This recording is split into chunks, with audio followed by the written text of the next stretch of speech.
Olá, o meu nome é Gustavo e bem-vindo às notícias semanais mais relevantes sobre mercados financeiros, finanças, economia portuguesa e também fatores políticos que consideramos pertinentes.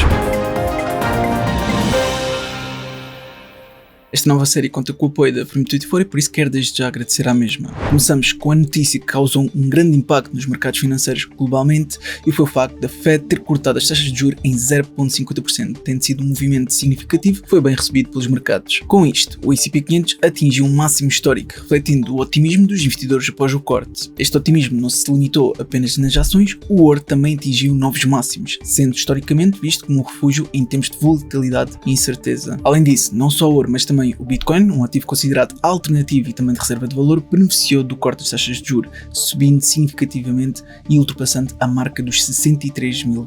Aliás, é importante referir que estamos num ponto em que o índice do Warren Buffett, que compara a capitalização de mercado total dos Estados Unidos e o seu PIB, está a indicar que o mercado pode estar bastante sobrevalorizado. No entanto, o Fear and Greed Index mostra um sentimento de ganância, indicando que, por agora, os investidores continuam otimistas. Passando ao Japão, o país decidiu aumentar as suas taxas de juros para 2,8%. Enquanto isso, o Banco de Inglaterra manteve as suas taxas inalteradas em 5,0%. Não foi só a Inglaterra, porque a China também manteve a taxa em 3,35%, mostrando diferentes abordagens monetárias comparativamente aos Estados Unidos e à Europa. Apesar deste cenário otimista, a Presidente do Banco Central Europeu, a Christine Lagarde, alertou que a incerteza ainda não desapareceu e que devemos continuar atentos às políticas económicas. É exatamente por causa desta incerteza e também devido a fatores externos geopolíticos que temos atualmente, como as eleições americanas e a guerra no Médio Oriente, que eu faço sempre a questão de chamar a atenção para a importância de criar uma reserva de emergência. Além disso, para quem tem interesse em explorar opções na renda fixa, como depósitos a prazo, certificados de aforro, deve ter também atenção às taxas de rentabilidade, que deverão seguir uma trajetória decrescente com os cortes do Banco Central Europeu e a estabilização da inflação. Passando agora às empresas. A Nike viu as suas ações subir quase 9% após o retorno do seu antigo CEO, que foi muito celebrado pelos investidores. Em contraste, na Alemanha, a Mercedes afundou, depois de ter ajustado a sua projeção das vendas na China de 11% para um intervalo entre 7,50% e os 8,50%. Por falar na Alemanha, a sua situação económica continua frágil, atingindo o nível mais baixo desde 2020. Além disso, uma notícia dá nota que a venda de veículos elétricos tem abrandado na Europa, dizendo que os carregadores e a China são dos fatores que mais impactam. Inclusive, o governo alemão até já se ofereceu para ajudar a Volkswagen e evitar que esta feche fábricas. Por outro lado, no setor tecnológico tivemos a notícia que a Qualcomm está interessada em adquirir a Intel por completo. E poucos dias depois, a empresa Apple, que é uma firma gestora de ativos, mostrou-se interessada em fazer um investimento de 5 mil milhões. Este investimento poderá ser algo bastante positivo para a empresa, e isto porque neste momento a empresa atravessa uma fase complicada financeiramente. Passando ao petróleo, também reagiu ao corte das taxas de juros e além disso às tensões do Médio Oriente, subindo inicialmente,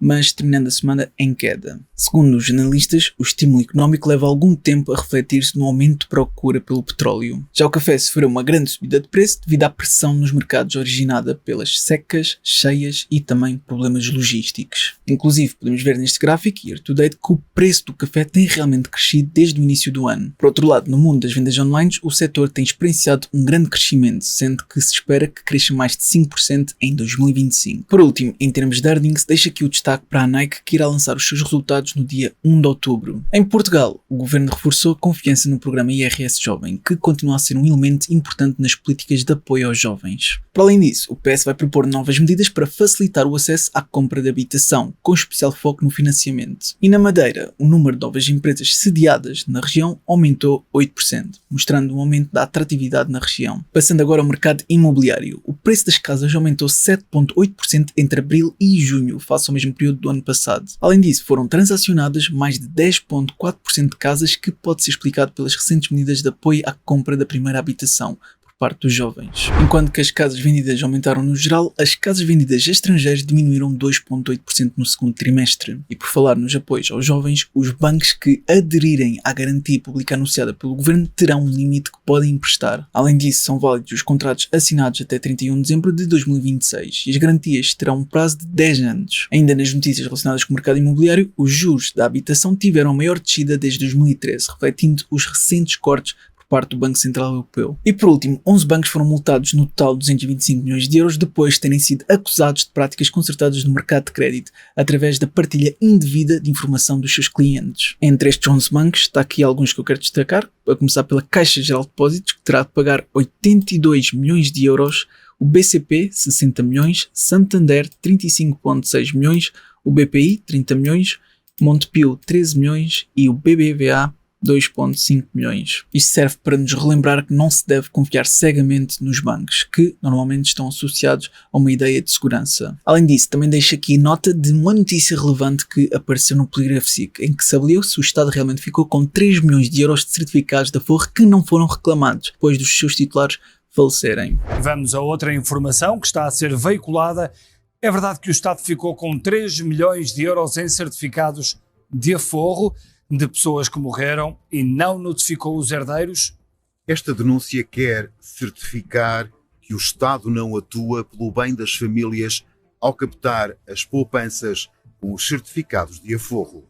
E os 3 milhões de euros aqui escritos batem certo com as contas oficiais e públicas. Em 2023, o Estado arrecadou 2,9 milhões de euros em certificados de aforro, avaliação Polígrafo SIC, verdadeiro, mas o Estado ficou com cerca de 3 milhões de euros em certificados de aforro de falecidos, mas não é obrigado por lei a notificar os herdeiros de quem morreu que o dinheiro, o investimento, poupança existe.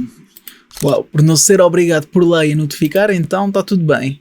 Pronto, é só para vocês terem noção que nem aqui podemos confiar totalmente, ok? Por outro lado, o crescimento de dívida acelerou tanto para as empresas com aumento de 3%, como também para as famílias, que viram um crescimento de 1,5% no último mês. Aqui destaca-se o crédito ao consumo, que aumentou significativamente em 16,2% face ao mês anterior. E dentro destes créditos tivemos o crédito pessoal a registrar o maior crescimento de 20,2% e o crédito automóvel a crescer 16%. Quanto a isto, eu alerto para termos cuidado para comprarmos apenas coisas que necessitamos e que também está ao nosso alcance financeiro, e claro que também a importância de criar e constituir uma reserva de emergência para podermos enfrentar despesas inesperadas. Deixem nos comentários o que acharam sobre este vídeo e se acham que neste momento o mercado está supervalorizado, tal como o índice do Buffett indica. Espero que este vídeo tenha sido útil. Se foi, não te esqueças de colocar um gosto para apoiar e até uma próxima.